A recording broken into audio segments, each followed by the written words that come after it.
My boyfriend and I had been best friends throughout school.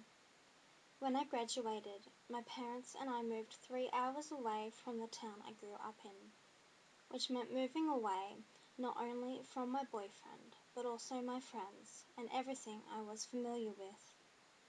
I had finished school, but I still had no idea what I wanted to do with my life. My parents grew sick of my uncertainty about my future, and for my 18th birthday sent me on a holiday to Europe.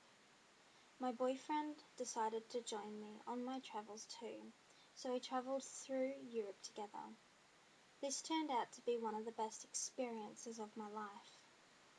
When I got back to Australia, I was living 3 hours away from the small town where my boyfriend was. I didn't want to move away from the city, so every weekend we would travel 3 hours to see each other. This long-distance relationship became challenging, but it was only about to get harder. My boyfriend was posted to the Solomon Islands with the Army Reserve, and so for 6 months I had to survive without him. My heart sank when I heard this news, as I hadn't been without him since I was 13 years old.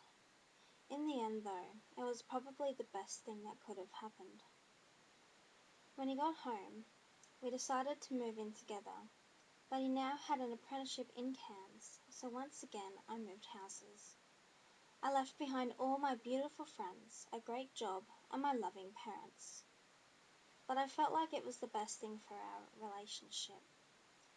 The year we shared together in Cairns was amazing, but I still felt like something was missing.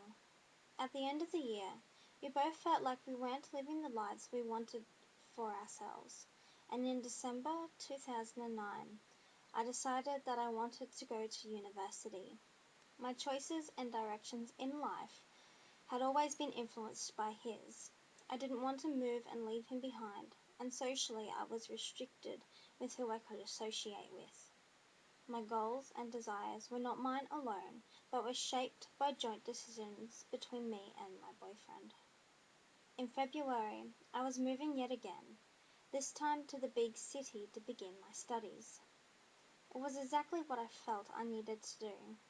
I wanted excitement, fun, parties, but most importantly, independence. Everything I had missed out on while I was tied down in a serious relationship. So after living in Brisbane by myself for a month, my boyfriend and I decided it was best to go our separate ways. We're still great friends. We still talk over the phone and write letters to one another.